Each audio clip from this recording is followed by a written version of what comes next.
Hello, welcome. So today I'm going to be filming a how I make my 2-year-old's Elmer birthday cake for less than £20. You could save even more money by making the actual cake from scratch, but I'm not going to do that, and I'm going to show you how I've gone about this in a little while. Hi, I'm Nat Rob. I'm wife to Craig, mum to Eddie who is 3, and Jamie who is going to turn 2 in literally 2 days. Also pregnant at the moment with our 3rd child. I don't know why I'm putting my hand on my stomach there because you can't even see it. Basically we all came down with COVID a couple of weeks ago, and we're literally just getting over it now, just testing negative in the last couple of days, and it's been a real juggle. Originally I was going to make the entire cake from scratch. Jamie absolutely adores Elmer. For those of you who are unfamiliar, Elmer the elephant. So with everything that we've been through the last couple of weeks, I went to Waitrose, which is our nearest shop, not my regular shop. I bought this, it's a Madeira cake and it's iced already, and it's on a like foil plate thingy. As it feeds 14, but I mean, probably do us 2-3 days as a family. So that was £7, which I think is really good value. I then bought some fondant icing, which is ready to roll. That was £1.70. So I bought these gel food colourings. They came as a pack of 8 from Amazon for £9.99, and they are literally every single colour that I need for dear Elmer here. Every single colour I've got to use. My plan is, I don't really fancy the idea of making 8 separate balls of coloured icing. I may have to, but my first plan is to, I've got these paintbrushes, which are brand new, didn't buy them for this project, but anyway, hanging around in the kids' craft cupboard. All in all of the ingredients, the gel food colouring comes to under £20. I am going to roll out some of the fondant icing, and I'm going to try and paint some of the gel colour on. I just need a few strips, I don't need loads for this cake, and then I need to cut then each strip into little squares, assemble, then cut out the Elmer shape. That's what I'm hoping. I'm hoping I will literally be able to paint the colouring on. It's now 9:32 in the evening. I really want to be in bed by 11. So I'm gonna move the camera so you can see what I do as I work, and let's go. Let's make this Elmer cake.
go and do it all tonight. I'll have to. This will go hard if I don't work it. So I have to do it. It's now or never, baby.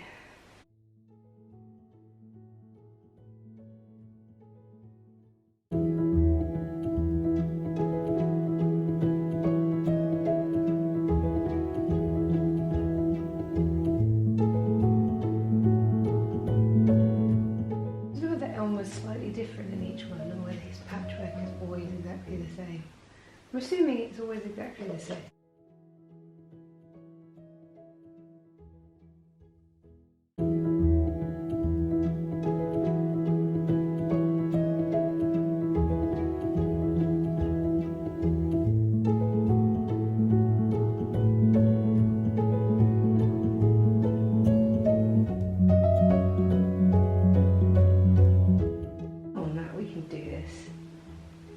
Defeated by this Elmer. That does look amazing. Does it? Yeah, it really does.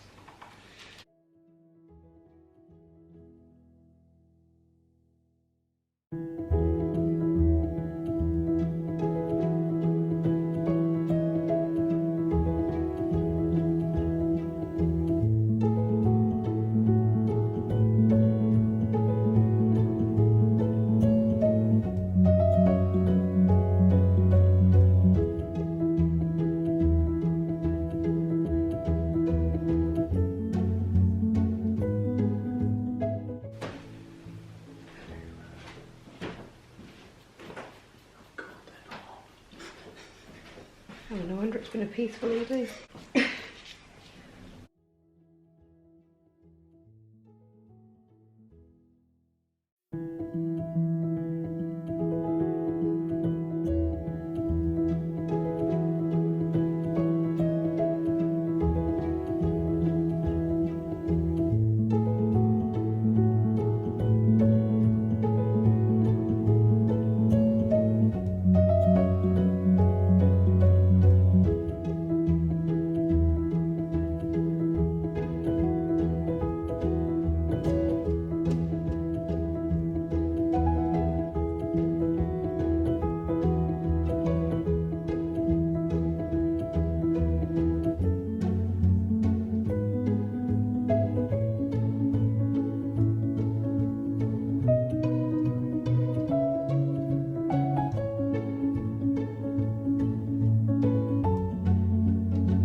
Okay, so it's now 11:30 exactly. It has taken me 2 hours to decorate this cake. Longer than I thought, because I think I started this saying that I wanted to be in bed by 11, so now I'm aiming to be in bed by midnight. And I'm really glad I don't have to get up at the crack of dawn, that I can get up at 7. You know, the kids are gonna get me up at 5, aren't they? Anyway, I'm really pleased with it. Is it the most professional Elmer cake ever? No, of course not. But I feel like I've made the effort and I'm so glad that I did not try to make the whole cake, that I've just decorated it, because just decorating it in 2 hours is enough. The final cake is here, and I think Jamie is gonna love it. I think he's gonna be like, oh my gosh, Elmer. Yeah, I'm really happy with it. Thank you so much for watching and sticking around until the end. I hope you enjoyed it. If you did, please give me a thumbs up and subscribe if you'd like to see more content from me, and I'll catch you in the next one. Bye.